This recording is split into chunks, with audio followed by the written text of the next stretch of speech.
Alô, minha gente querida, cá estamos mais uma vez para a apresentação da nossa live. Momento que começou a chover aqui no Rio de Janeiro, né? E é uma coisa bem-vinda, porque, olha, nós passamos por muitos dias de estiagem e o clima estava muito seco. E você sabe, né, quando essa secura toda chega a 20%, 30%, 30% para 20%, é muito prejudicial à saúde, notadamente aqueles que têm rinite alérgica, que têm problemas de respiração, tem que tomar muita, mas muita água mesmo. Pois é, e detalhe, alô, Luísa pergunta, Fernando, isso aqui é um micro-ondas? Não, não é um micro-ondas, isso aqui é uma impressora.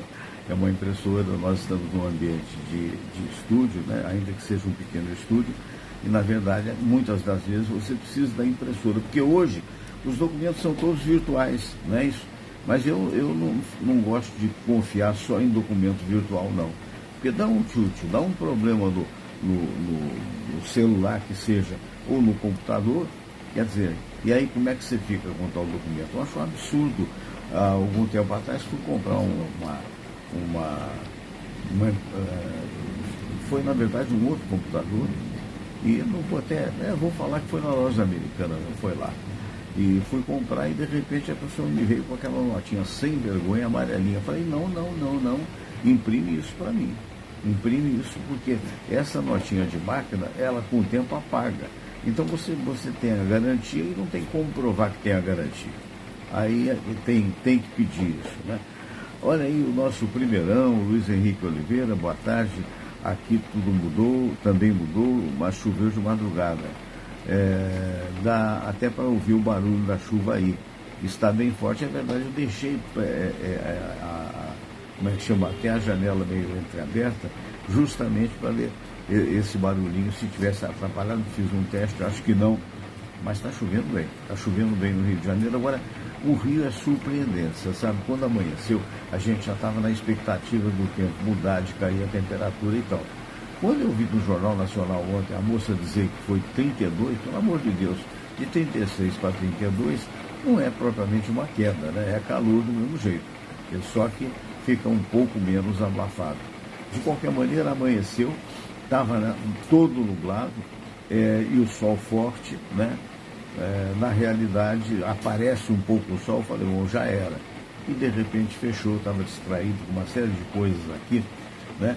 Eu quero mandar um abraço para o Zé Roberto Grandinetti, meu primo querido, né? Alô, Zé Roberto, um abração para ti. Eu estava falando com ele, sabe, a respeito desse livro, você vai ver o contrário, é melhor, senão, tá vendo? Essa cidadezinha aqui na Itália, na verdade, foi latrônico, onde meu bisavô saiu no ano de 1886. E a minha bisa veio com os filhos, né? A Rosa, o Egídio, o Antônio e o Michele. Michele é Miguel em português. E o Miguel, meu avô, também, todos já se foram. Então esse livro foi um livro muito interessante, que tem toda a saga da família e que foi escrita por um não Grandinetti, pelo Zé Roberto Toledo de Novaes. Zé Roberto era e foi, né, já que ele infelizmente não está mais conosco, mas está com o Papai do Céu, ele chegou a ser diretor financeiro da Siderúrgica Nacional, e era casado com a minha prima, que foi criada lá em casa, filha da mulher do Zé Grandinetti. Olha aí, tá a gente atuando aí. Eu não quero nada, não quero comprar nada agora. Mas aí, resultado.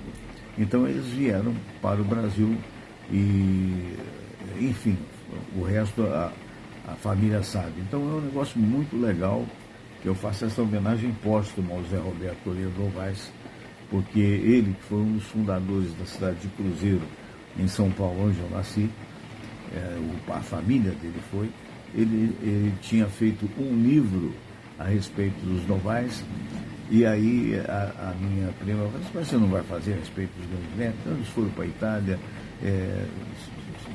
fez um trabalho de pesquisa interessante. Então o Zé Roberto, muito gentilmente, mandou para mim uma informação de parentes nossos, né, que estão baseados em Lambari e outros lugares assim. Em Lambari foi onde minha avó casou com meu avô, que era italiano, como disse, e eu mandei fotos do livro para ele. Falei, Fernando, esse livro eu tenho, quer dizer, vê que trabalho bem feito, Gente, o que está chovendo. Bom, vamos ver se não é fogo de palha, né? Aliás, agora deu para aparecer aqui uns aviões, são os aviões da fábrica importados lá da Suécia, e eles fazem, às vezes, um exercício qualquer. Eu estou na fronteira entre Tijuca e Maracanã. O Correio diz que aqui é Tijuca, então é Tijuca, porque fica mais ou menos a uns 1.000 metros do shopping Tijuca, verdade, uma rua que é transversal à Avenida Maracanã. E, no entanto, fica a outros tantos 1.000 metros do Maracanã. Então eu estou na fronteira. E aqui passa muito avião, que é rota de avião que vai aterrissar. Agora está passando menos, que parece que a partir de setembro agora o Galeão vai ser reabilitado nos voos, né? Mas passa muito avião, mas passa longe. E esses jatos da FAB, eles recentemente, em homenagem ao Santos Dumont, passaram muito próximo daqui. Gente, quando eu falo, o barulho era tanto ensurdecedor, eu falei assim, bom, já estou indo. Fazer a última prece, porque é muito forte o barulho. E hoje, mais uma vez, passaram os aviões, mas passaram em dois, um voo, né? Mas não é um voo, assim, é um voo permanente. Que loucura! Muito bem, então nós estamos aqui hoje.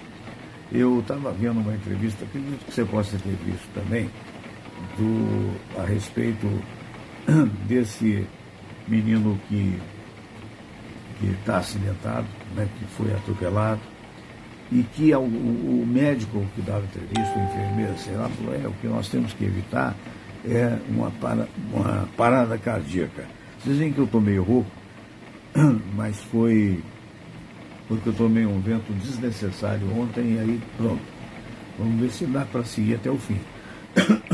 Peraí, olha lá o meu doutor chegando aí, o nosso querido doutor Munhoz, mais uma vez, né?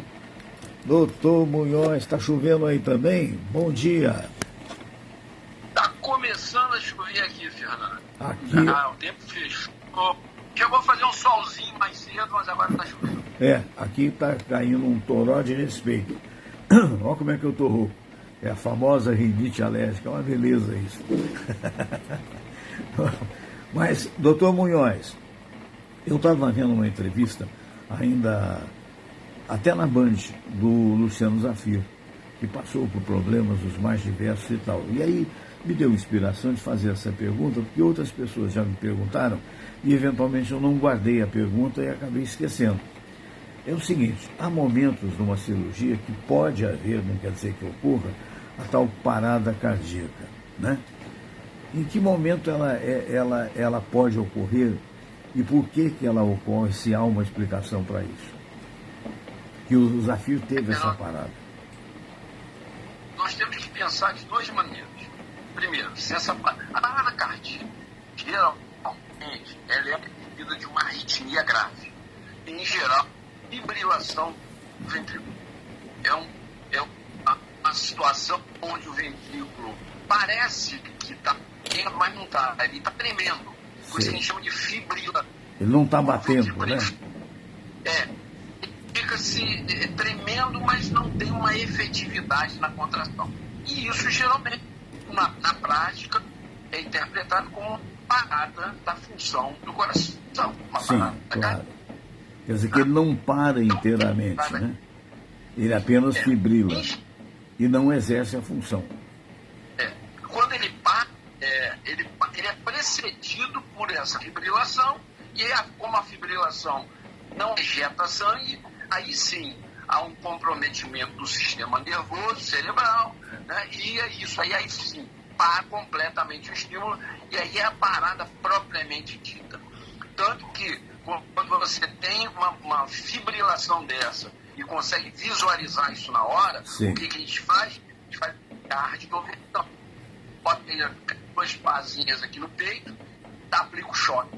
O choque nada menos do que concentrar essa energia espalhada pelo coração, fazendo cada fibra contrair individualmente, ele concentra a eletricidade e a maioria das vezes, naquele momento, a gente consegue uma reversão da situação, mas infelizmente muitas vezes não dá tempo da gente ver isso e ter um aparelho ao lado para poder fazer isso. Você vê isso em hospitais, você vê isso em ambulâncias que tem essa possibilidade. Então, essa é a primeira explicação.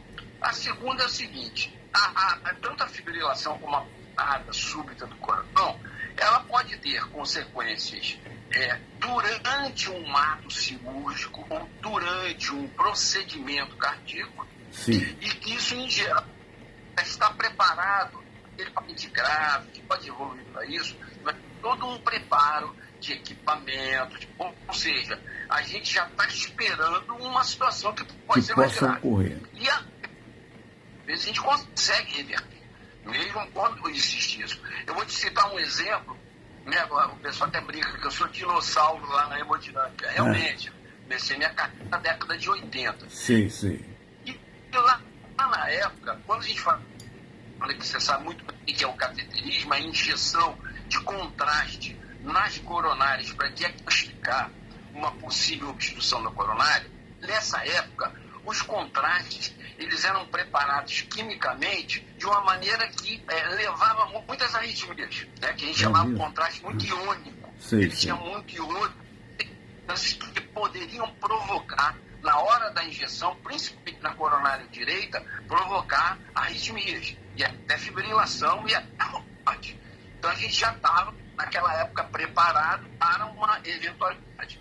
Com o evoluir, né, dos contrastes, hoje os contrastes são praticamente inócuos, eles chamados não iônicos, eles são quase igual à água. Então eles praticamente não têm essa complicação. Sim. Então, à medida que a gente vai evoluindo, vai vendo o que o ato cirúrgico ou o ato cardiológico invasivo pode provocar, a gente vai achando os problemas e, claro, tentando dar as soluções. E durante, vamos dizer, situações que fazer um acompanhamento, isso geralmente são com pessoas que têm cardiopatia, que têm surto de arritmia. Nós temos hoje também ótimos recursos, que é o estudo eletrofisiológico. A gente estuda lá dentro do coração todo o sistema de energia elétrica e aonde está situado o ponto anômalo, a anomalia era a arritmia. Isso já é corrigido. A gente usa o stent para as coronárias, a gente usa a ablação, que é a pontinha de um catéter que emite uma radiação que corta a peixezinho anômalo elétrico e praticamente cura a arritmia. Então hoje nós temos tratamentos muito bons e que resolvem praticamente 90% dos problemas de arritmia grave. Pois é, a Vera Lutz, ela pergunta: Dr. Munhoz, pelo visto o senhor tem uma vasta experiência na área cirúrgica. Eu sou advogada, toda vez que eu vou entrar defender uma causa, tenho um certo frio na barriga. Dá frio na barriga do senhor ainda, após tantos anos como cardiopata, cardiologista, perdão? Eu sempre digo o seguinte: ninguém é tão experiente, seja onde for, que em determinados momentos dá esse friozinho na barriga, que muita gente chama de que é medo. O medo é importantíssimo da gente. O medo é que dá limites. O que a gente tem que fazer é perder o medo. Sim. Você perde o medo, você tem limite. O que você tem que fazer é controlar esse medo, né, esse friozinho na barriga, controlar isso em situações que realmente são extremamente perigosas e que deixa a gente realmente com esse frio na barriga.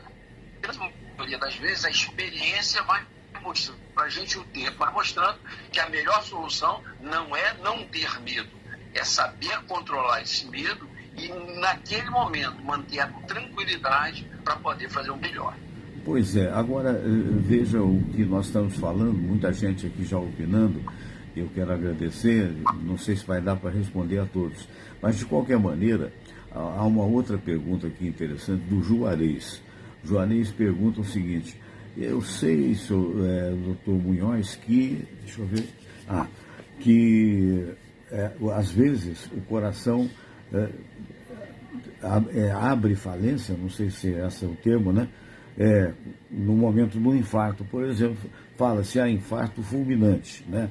E aí, mais adiante, que ele escreveu um pouco extenso, mais adiante ele diz assim: e quando não é infarto, o coração pode parar sem ter um infarto? Tá, sim, vamos lá, vamos por parte. Primeiro, o infarto fulminante, em geral, ele é gerado por uma arritmia prévia. Ou seja, exatamente o que eu falei anteriormente. Quando o infarto é fulminante, significa o seguinte: que ocluiu uma artéria muito importante. Nós temos duas artérias que dão conta do músculo cardíaco: a coronária direita e a coronária esquerda. Elas nascem num tronco único. Eu sempre comparo com uma árvore, ao contrário, né? O tronco principal da árvore é exatamente a origem, é o início da artéria. E depois ela vai se ramificando até chegar no vaso mais fino. Então, quanto mais próximo desse tronco grande a obstrução for, mais perigosa é. Porque leva o quê? Leva uma faia muito grande de sangue para uma grande parte do coração. E quando essa grande parte do coração que está privada de sangue, né, que está fechado o sangue que vai para ali, envolve uma boa parte dos ramos que conduzem a energia elétrica, uma grande parte das vezes, o que acontece? As arritmias. E a arritmia mais perigosa é justamente essa que eu falei anteriormente, a fibrilação ventricular, que após 2, 3 minutos, ela faz o coração realmente parar, porque não há mais aporte de sangue, não há mais oxigenação. Esse é o primeiro ponto. Então, a grande maioria das mortes, né, que o pessoal chama de infarto fulminante, são consequências de obstrução de vasos muito importantes. Coronária esquerda, coronária direita, que são, quanto mais próximo do tronco principal, mais complicações a gente pode ter. Por isso a importância da gente atender esse paciente o mais rápido possível. Infelizmente, às vezes não dá tempo, porque o espaço entre o início dos sintomas do infarto e até essa situação grave é muito curto. Nós temos um exemplo aí muito próximo, né? Nosso querido Gilson, que teve um problema desse dormindo. Quer dizer, não deu nem tempo de fazer nada. Ele foi deitar, teve um infarto de um vaso importantíssimo e durante o sono ele deve ter feito essa arritmia e fez uma parada cardíaca. Então, isso aí é uma situação que, infelizmente, mais de 1/3 dos casos de infarto de vaso importante não dá tempo nem de chegar, porque a arritmia e a parada cardíaca foi fulminante, né? Olha, a Paula Lancelotti, a Paula pergunta: olha, eu sou uma jovem recém-formada, tenho 28 anos, mas toda vez que eu entro numa sala cirúrgica, eu imagino que seja médica, mas ela não fala aqui, né? Ou enfermeira, talvez. Toda vez que eu entro, eu tenho uma extrasístole, mas eu já fiz todos os exames, não tenho nada. Seria só atenção? Sem dúvida, Paula. Muitas pessoas têm isso, história do medo que eu falei, né? Na hora que a gente é exigido, né? De uma forma assim, muito intensa, existe uma descarga de uma substância que o leigo conhece muito bem, que é a adrenalina. A gente chama de descarga adrenérgica. Essa descarga de adrenalina, ela pode provocar não só a extracistolia, né? O que é a extracistolia? É um batimento fora daquela normalidade, daquele espaço normal dos batimentos. A gente chama uma extrasístole, uma sístole fora do batimento normal. Como provoca muitas vezes também ataque cardíaco, né? O coração aumenta muito a frequência. Isso, basicamente, é uma resposta natural, né? Uma resposta adrenérgica a qualquer tipo de tensão que você possa ter. Nada de anormal. Me ocorreu o seguinte, até a propósito, porque algum tempo atrás, uma pessoa, irmã da Samira, a Sônia, ela teve um problema de braquicardia. Chegou a ser internada e tal, e estava com um batimento muito baixo, mas foi recuperada e hoje está bem. Qual é a mais perigosa, taquicardia ou a braquicardia? Olha, Fernando, são duas coisas bem diferentes. A maioria das vezes está associada à descarga adrenérgica e algumas vezes alguns tipos de infarto não fulminantes. Tá? Quando o coração, onde uma parte dele, por uma oxigenação diminuída, ele tenta aumentar a frequência para manter o resultado final. Isso é a taquicardia. A bradicardia, ou seja, a diminuição do batimento, que é em torno de 70, né? A gente já considera a bradicardia 50 para baixo. Tem dois aspectos. Existe a bradicardia que não é essa, que é a bradicardia dos atletas. Se você pegar a maioria desses atletas de alta performance, jogador de futebol, atletas olímpicos, a grande maioria vai bater abaixo de 60 batimentos. Essa é uma bradicardia que nada mais é do que um condicionamento físico. Ou seja, o próprio corpo e o coração, que é um músculo, ele se condiciona melhor. Então ele consegue ter uma condição de ejetar sangue melhor do que nós, que não somos atletas. Então ele consegue fazer em 50, 40 batimentos, ele consegue ejetar a mesma quantidade de sangue que a gente ejeta em 70. Então é plenamente compreensível. O que não é normal é quando as pessoas não atletas tendem a ter um batimento abaixo de 50. E o que isso geralmente representa? Isso representa uma alteração nessa cadeia, nesse sistema de distribuição da energia. Então nós temos bloqueios de ramo, porque o ramo principal que leva a energia, assim como a coronária, existe o ramo que vai para o lado direito e o ramo que vai para o lado esquerdo do coração. Então, existem os bloqueios de ramo direito e bloqueios de ramo esquerdo. E existe um bloqueio que é pior do que esses dois, que leva realmente a uma bradicardia enorme. É o bloqueio atrioventricular. O que é isso? É quando o bloqueio imagina um fio está levando energia do andar de cima da sua casa para o andar de baixo, andar térreo, tá? Imagina, em cima é o ar, lá embaixo o seu andar térreo é o ventrículo. Nesse meio do caminho, isso se partiu. Então essa energia que eu tenho aqui em cima não está sendo levada lá para baixo, que é justamente onde pegar até o choque para o corpo bater. Então esses bloqueios aventricular, eles são problemas e tendem a piorar. Esses são aqueles candidatos ao chamado marca-passo. O marca-passo, o que ele faz? Ele exatamente faz essa função de levar o estímulo lá em cima, do andar de cima, os átomos, até o andar de baixo, que são os ventrículos, para fazer o coração se contrair. Então a grande maioria das pessoas que implantam um marca-passo é justamente isso. Pessoas que têm um bloqueio de ramo que não consegue levar a energia elétrica ao ponto final, que é justamente a hora de contrair o coração. Aí isso é feito artificialmente através de um aparelho que gera aí eles programam ele, né? Para bater 70 vezes por minuto, que é o que eu preciso. Então ele é programado para cada um segundo, menos de um segundo, ter um estímulo e contrair o coração. Agora, doutor Munhoz, a partir de que idade a pessoa deve frequentar regularmente um cardiologista? Ô, Fernando, eu tive até essa pergunta de um amigo meu que me visitou essa semana, e ele tem 60 anos. Sim. E ele me perguntou o seguinte, eu disse para ele, eu estivesse me perguntando isso há 30 anos atrás, eu responderia para você que a partir dos 55, 70 anos você deveria se preocupar muito. Hoje, eu digo para você, a partir dos 40 anos, ter essa preocupação.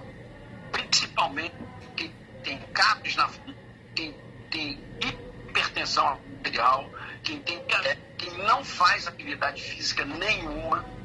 Então, quem tem um estresse muito grande, principalmente estresse do dia a dia. Então, esses conjuntos, eles aumentaram muito e ficaram cada vez mais cedo. Antigamente, você encontrar uma pessoa com 40 anos, hipertensa, diabética, era para publicar, tinha que fazer um trabalho para publicar, porque era raro, gente. Hoje, a gente vê com muita frequência esse tipo de paciente, que muito cedo já adquire algumas doenças importantes que podem, a médio e longo prazo, levar a doenças cardíacas graves. Para você ter uma ideia, o número de crianças hipertensas no mundo praticamente dobrou nos últimos 15 anos. Crianças. Então você vê como é que as doenças cardiovasculares evoluíram, fruto de tudo isso que eu falei, né? A maneira de viver, a alimentação, uma série de coisas que realmente, se não forem bem dosadas e bem controladas, realmente acabam como resultado final uma doença cardíaca e às vezes consequências graves. Né? Perfeito. Eu falei com o nosso dedicado cardiologista, Dr. Cícero Munhoz. Dr. Cícero, as pessoas que quiserem estabelecer contato consigo, como podem fazer? Através do meu e-mail, cdmunhoz, C de casa de CD, Munhoz, com S no final, @terra.com.br. Terei o máximo prazer em responder qualquer dúvida que nossa audiência tiver vontade, qualquer caso de família que queira discutir, terei o máximo prazer. Perfeito. Um grande abraço, doutor Munhoz. Até a próxima semana. Até a próxima uma semana. Coisa que há muito tempo a gente não faz. Isso. Namastê. Namastê. Tem tempo mesmo, né? Aí perguntaram o que quer dizer Namastê, né? Namastê é o Deus que habita em mim, saúda o Deus que habita em você. É bonito a beça, né? É um negócio interessante, né? Um abraço, querido. Muito bem. E aí, meus amigos, a gente continua aqui, né? Eu vou ver se eu converso agora com o simpaticíssimo amigo, que é o Eduardo Moura, falando dos famosos, né? Deixa eu primeiro fechar isso aqui, porque está meio complicado aqui, ó. Acho que agora já foi. Vamos nós. E outra coisa, você deve participar do programa, né? Você pode participar pelo Facebook. Detalhe, o nosso programa agora tem ido também para o YouTube, né? Para o YouTube. Já há algum tempo tem, mas de qualquer maneira, você pode ver a qualquer hora, não só nesta hora que a gente faz o programa, né? Eu vou passar aqui para o Eduardo. Ele tem um site muito interessante, sabe tudo dos famosos, né? O Eduardo Moura tem o site Audiência Carioca. Aliás, eu acho esse nome bastante criativo. Então estou chamando ele, vamos ver se agora vem, né? E o importante é sempre a gente estar atualizado com as coisas que estão acontecendo por aqui. Vamos ver se ele vai atender. Às vezes acontece de não ter essa ligação. Engraçado, eu tenho visto aqui a internet às vezes não muito legal, né? E fala-se tanto, a gente se esfalfa para poder pagar. Se esfalfa é ótimo, né? E de repente, aí tá o Eduardo Moura chegando aí. Alô, Eduardo, bom dia, boa tarde já, né? Tudo bem? Tudo bem, só desligar aqui a televisão rapidinho, tudo ótimo. Tudo bem. E você? Estou aqui me movimentando, mas pode falar. Tá, graças a Deus tudo bem e tal. Eu estava dizendo que eu gosto muito foi uma bela sacada o nome do seu site, Audiência Carioca, né? Porque todo mundo que pesquisar audiência cai no seu site. É um negócio bastante inteligente. Mas deixa eu te dizer, quais são as novas que você tem aí? Temos a autorização do último boletim médico do ator Kaique Brito. Sim. Que acabou de sair da fresquinho, agora todo mundo já está sabendo do que está acontecendo desde do último sábado, na verdade, quando ele foi atropelado, né? Um grave atropelamento na Barra da Tijuca, na Avenida Lúcia Costa. O Kaique, que está sendo atendido no Copa Dor, vou pedir aqui licença para ler o boletim, ele segue sedado na UTI do Copa-Dó e vai ficar pelo menos por mais 48 horas respirando por aparelhos através da ventilação mecânica. A decisão foi tomada após o ator ele passar por procedimentos cirúrgicos nesta segunda-feira, quando foram ali equacionadas alguns problemas de polifratura que ele teve. No caso aqui foi uma fixação na fratura da pelve e a outra também no membro superior direito, no braço direito, e que teve diversas fraturas. Desde o momento do atendimento tinha dificuldade de respirar, foi para o Miguel Couto, respira por aparelhos desde que deu entrada no Hospital Municipal, e a mesma coisa acontece, Fernando, agora também no Copa D'Or. Mas ele tem resistido aí e tem segurado firme esse estado que ainda é considerado grave e delicado. Nossa, mas foi um tombo, acredito que você tenha visto também, porque eu vi o vídeo sem cortes. Meu Deus do céu, você tentou sair, a verdade é essa, o motorista tentou sair dele, mas bateu de banda assim, tipo roda esquerda, ele sobe uns 2 metros, né? E cai com toda a força e ainda teve sorte. Eu não vi o vídeo inteiro, eu vi só o vídeo com a pausa. Ele sobe 2 metros, eu não vi o vídeo inteiro. Não, uns 2 metros ou 3, ele subiu, acho que uns 3 metros. Eu vi o vídeo. Foi arremessado, né? Foi arremessado e caiu com toda a força no asfalto. Imagine a sorte que deu nesse particular, se é que a gente pode falar em sorte, né, porque foi, na verdade, uma distração dele, né? Mas é aquela história. Se viesse um outro carro, aí seria terrível. Por sorte, não estava passando o carro. E agora a polícia está querendo saber se o sujeito estava em alta velocidade, que dizem ele fez o teste de álcool, não estava com álcool no organismo, né? Tentou salvar, foi responsável, ligou para o corpo de bombeiro, depois ele mesmo foi à delegacia. Acredito que se estava numa velocidade de 70 quilômetros, é o máximo ali permitido, e o prefeito está querendo diminuir agora, né? Está querendo que não seja mais 70. Mas é aquela história, se for 50, vai fazer um estrago do mesmo jeito. O negócio é ter atenção. Você já passou por algum sufoco desse alguma vez, Eduardo? Não, eu nunca fui atropelado. Mas eu não posso negar que o Kaique fez, todo mundo aqui já fez alguma vez. Quem mora no Rio, quem trafega pelo Aterro, quem trafega pela Lúcio Costa.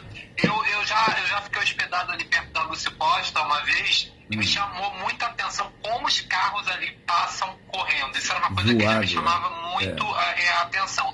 Eu acho louvável o prefeito verificar essa situação da velocidade máxima. De velocidade, porque realmente o pessoal corre muito.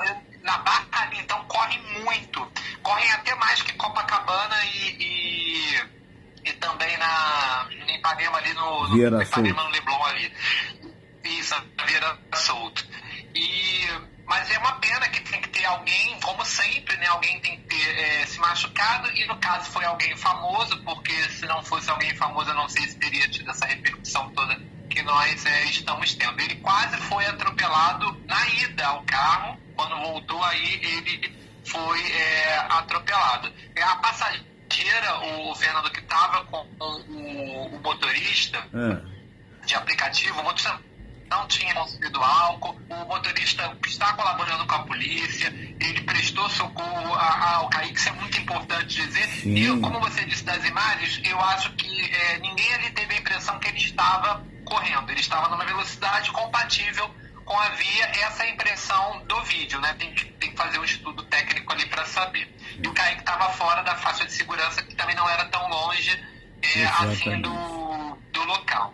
E ela prestou depoimento, disse que o motorista não percebeu em nenhum momento que ele estava em alta velocidade e que ele foi prestativo tanto com ela quanto com o próprio Kaique Brito, que ficou ali desacordado na pista. Foi mais uma fatalidade mesmo, às vezes a distração acontece. Eu perguntei se você tinha passado por isso, que eu me lembrei, eu costumo caminhar muitas e muitas vezes, sempre fiz isso a minha vida inteira, e por ruas, eu prefiro as ruas do que propriamente ali no entorno do Maracanã. Às vezes eu vou, mas não gosto muito. Eu gosto de mudar o itinerário, que é só para fazer exercício mesmo.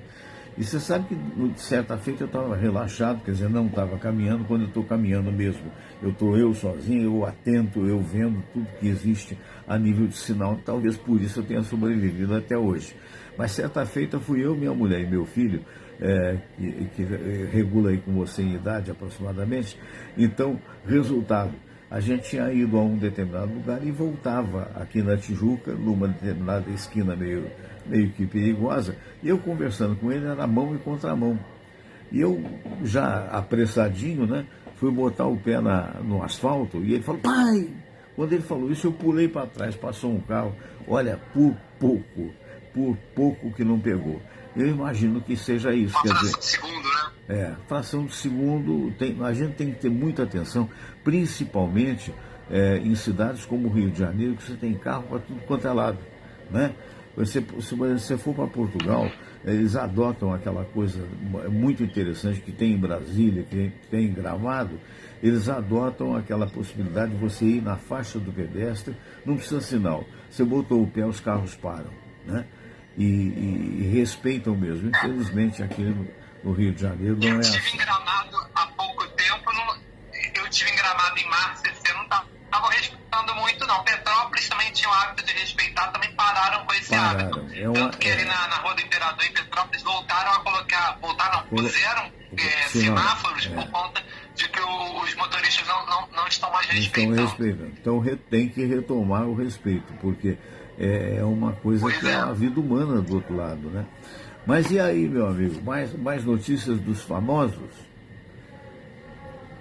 Temos também outro caso que chamou atenção no fim de semana, foi o ataque homofóbico de um residente, né, da residente de medicina, contra o ator Vitor Meniel, que aconteceu em Copacabana, um absurdo por completo, né? O rapaz foi preso aí em flagrante, foi levado para Benfica, passou por uma audiência de custódia ontem, e o mais absurdo dessa história toda é que a defesa dele tentou convencer o juiz de que por ele, o Yuri, né, Yuri Moura Alexandre, por ele já ter sido casado com um rapaz anteriormente, que o crime não poderia ser tipificado como homofobia, mas não convenceu ao juiz que estava de plantão em Benfica, e a prisão dele foi convertida para prisão preventiva, em flagrante para preventiva. Então ele vai ficar pelo menos aí mais 30 dias preso, né, até que as investigações sejam concluídas e que ele responda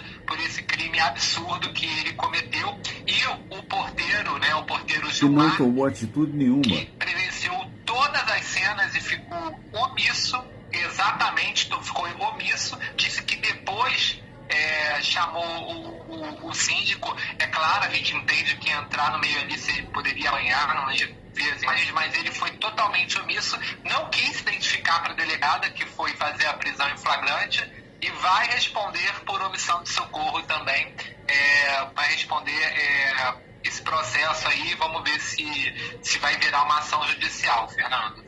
É verdade. É um susto e tanto, né, para esse cara aprender a não... E é um absurdo, né? Porque nós vimos na televisão, passou no Datena, passou naquele menino da Band também. Quer dizer, nós vimos o cara ali praticamente montado em cima do outro e dando porrada. E o centro ficou completamente desfigurado, ou parcialmente, né, pelo lado direito. Quer dizer, e o outro não fazendo nada. Meu Deus do céu, que absurdo, só se for covardia, mas ainda assim é absurdo, porque tem que separar, não pode deixar, né? E agora foi parabéns ao juiz que deu a preventiva, por aí, pelo menos 30 dias no Chilindró. E olha que, tomara que aprenda, né? Mas é isso, amigo. E mais alguma coisa? Exato. Mais uma notícia que a gente trouxe exclusiva ontem no portal, que é a contratação, o acerto, na verdade, ainda não foi anunciado pela emissora, mas será em breve, de Wagner Montes Filho, o filho do apresentador Wagner Montes, como novo contratado da Rádio Tupi. O Wagner vai fazer, então, essa dobradinha televisão e rádio, muito parecido com o que faz Isabelle Benito, também da própria Rádio Tupi. Só que o Vaguinho, ele vai fazer um outro horário, ele vai fazer um horário a princípio das 4 às 5 da tarde, vai ter uma reformulação ali na grade vespertina da da Tupi, e ele vai entrar nesse programa que vai ter 1 hora. Sim. 1 hora de duração. Eu conversei com o comunicador, ele confirmou a notícia. Agora, eu fico pensando, você que foi um comunicador de rádio durante muitos anos, né, Fernando? 1 hora, mal começou a entrar em voo, né? Já está na hora de pousar, né? 1 hora é bem pouquinho, né? Voa, né? Voa. Mas é o começo, de repente, ele vem com o nome do pai, que foi um belo comunicador. Nós fomos colegas no SBT durante muito tempo, na Manchete também. E tomara que ele tenha essa capacidade de comunicação que o pai tinha, né? Sempre foi, no caso do Wagner, foi a respeito de polícia, né? É mais ou menos o estilo da Rádio Tupi, né? De você peitar as autoridades, você dizer, faço, aconteço. Tomara que ele possa. Agora, eu concordo com você. Também, né? É uma pegada da Record também. É verdade, é verdade. Falar nisso, eu não tenho visto. O Hernani Alves está na Record ainda, você sabe? O Hernani Alves está na Record. Não sei se ele está de férias, mas ele tá na então na Record. Isso. Só do Wagner, o nome do programa vai ser a Voz do Povo. Oi? Não, pode falar. O Wagner, o nome do programa vai ser... O nome do programa do Wagner vai ser Voz do Povo, que foi um programa que o pai dele também fez na Rádio Tupi. Então eles conseguiram esse título e vai ser relançado. Do Hernani, não tenho nenhuma notícia, nenhuma atualização não. Ele está na Record, ele segue na Record, segue apresentando. Agora não sei se ele está de férias ou alguma licença. Pois é. Quem está muito bem, eu acho, não sei se a sua opinião é a mesma, é aquele menino que faz o Rio Gente, né? Na Band, o que veio... João Paulo Vergueiro. Isso, JP, como é, né? Conhecido Vergueiro. E me parece de personalidade, parece um cara bem preparado para o horário. E parece que está indo bem, né? Ele já tem muita bagagem, ele passou na Rede TV, foi apresentador de esportes na Rede TV, depois foi para a Band, fez o primeiro jornal na Band, então veio para o Rio para fazer o Brasil Urgente Rio. Um programa que não tem ido muito bem. Um programa não. Eles ocuparam esse horário, porque a Band tem uma dificuldade muito grande de fazer uma programação local no Rio de Janeiro. Eles criaram esse horário, mas continua aí colecionando algumas derrotas para a Sônia Abrão, e são poucos os dias que consegue passar de 1 ponto de audiência. Me conta, entre meio e 1 ponto. E 1 ponto. Mas o Melhor da Noite, você tem visto alguma coisa? Não tem visto.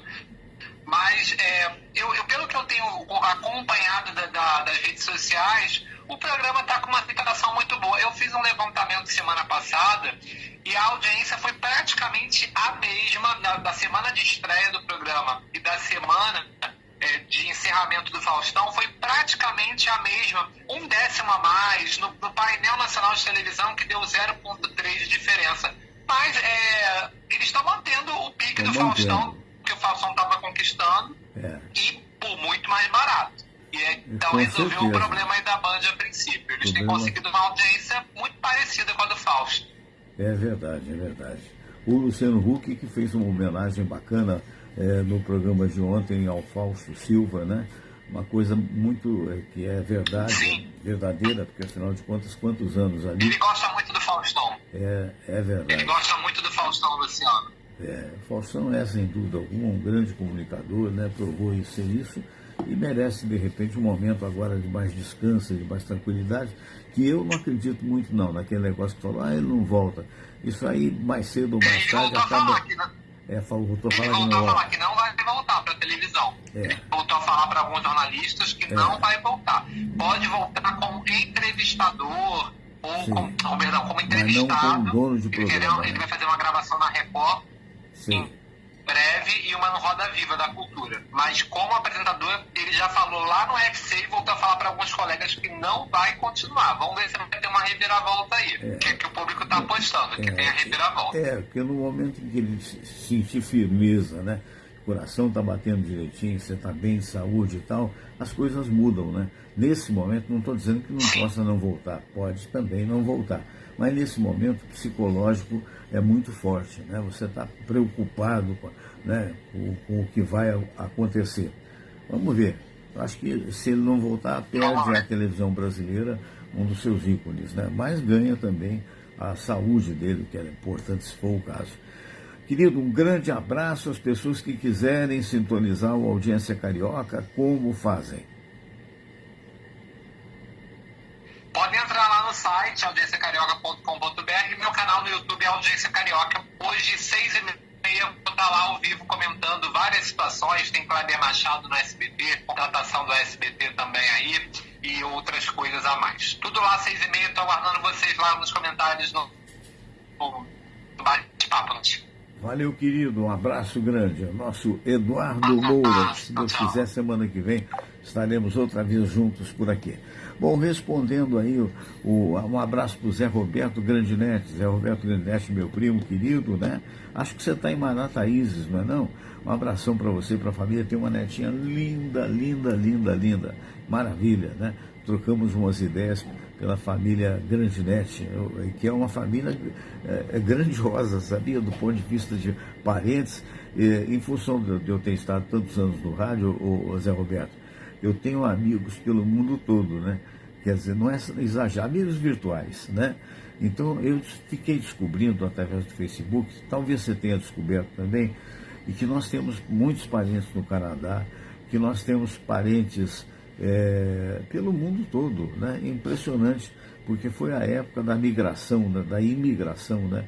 A época em que, por exemplo, quando meu binono, meu bisavô veio, né? Meu bisavô veio com 8 anos de idade, mas com os pais, obviamente, bem maiores, né? E lá para 1886, o tempo passa, o tempo voa, nem a poupança Bamerinos fica numa boa. Um abração. O Luiz Henrique Oliveira, Fernando, esta quinta, dia 7 é feriado. Você vai apresentar? Olha, ainda não sei, não posso te dizer.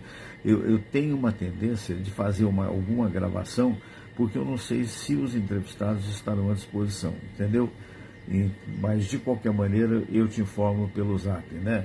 Então, logo eu tenho nós estamos hoje na terça, até amanhã, até final da tarde amanhã eu estou informando. O Marco Silva está assistindo a gente lá nos Estados Unidos. Marco Silva é gente boa, né? E então um abraço para a dona Ruth e para toda a família, viu? Muito bem. E a gente está tocando o barco, né? Então essas coisas são importantes. Eu quero agradecer a cada um de vocês. Quem puder também veja no YouTube. E muito obrigado pela repercussão dos Reels, né? Reels, na verdade, a gente pode dizer, é rolo. Reels é rolo, né? Antigamente as câmeras tinham um rolo de filme, né? E a gente filmava vários quadrinhos. E o Reels, que é um nome difícil para o Brasil, porque é RELS, né? Quer dizer isso, né? Quer dizer rolo. Seria muito mais fácil para a maioria entender o que é isso. Isso acontece no Instagram, que tem também a minha presença. Então, Reels são 20, 30 segundos apenas que a gente fala alguma coisa. E outro dia deu um resultado estupendo, negócio não diria que viralizou, mas chegou a mais de 1000. Então foi importante, né? Levando em consideração que eu sou um venenosíssimo, mas que teima em não envelhecer, né? Eu acho que isso é uma questão mais de cabeça. Eu nunca me senti com a idade que tenho. A maioria das vezes eu me penso que eu estou com 30 anos e aí me meto em enrascadas. Que enrascadas são? Fui andar de patins no gelo em Gramado há 5 anos, quebrei a perna. Aí fiquei no estaleiro, botei uma haste de titânio no interior do osso e hoje ando, que é uma maravilha, corro, que é uma maravilha, e muito obrigado ao médico que me operou, o Marcelo Felipe Monteiro. Um abraço, tem tempo que eu não vejo, mas que operou e me acompanhou em toda a recuperação. E não só a ele, a cada um daqueles que vinham na sala de visitas comigo, né, o doutor Provenzano, doutor Silvio Munhoz, saudade do Pedro que era professor de matemática, lamentavelmente veio a falecer, mas e outros tantos também que aqui estiveram, eu não vou lembrar de todos, né? O Fernando Pereira, como não, né? O Baltazar Salgado, o nosso Antônio José Ferreira Carvalho, Antônio José, desembargador da maior importância, o Zé Augusto Araújo Neto, que também era desembargador, a todos os amigos, a Zezé Ferreira, presidente da Confraria dos Amigos do Rádio, quem mais? O Pires, o marido dela, né? Cantor, muita gente vinha aqui. Então, o que acontece? Durante 2 meses eu fiquei imobilizado praticamente, porque o pé fica uma planta quase, né? Então, eu fazia o programa, às vezes sentia um choque na perna, mas fiz o programa durante 2 meses. Depois disso, superei, passei a caminhar, né? E foi uma experiência. Eu acho o seguinte, se você está assim meio caído, né? Às vezes acontece na vida da gente coisas assim. Mas toda coisa que acontece, ela pode ser de valia, para a gente aprender alguma coisa. O mais valioso nem sempre é a vitória. Às vezes, na derrota, você tem a capacidade de aprender a não fazer, a não ir além dos seus limites, né? Então, acho que é muito importante ter essa visão otimista da vida, né? A prece outra coisa não é, senão a maneira de você introjetar no teu coração o otimismo, a força e a crença em Deus, não é? Não é à toa que a gente fazia aquela saudação Namastê, que é uma saudação hindu, que quer dizer o Deus que habita em mim, saúda o Deus que habita em você. Nem que seja pela centelha divina que todos nós temos. Não é que sejamos deuses, mas somos parte dele. Forte abraço.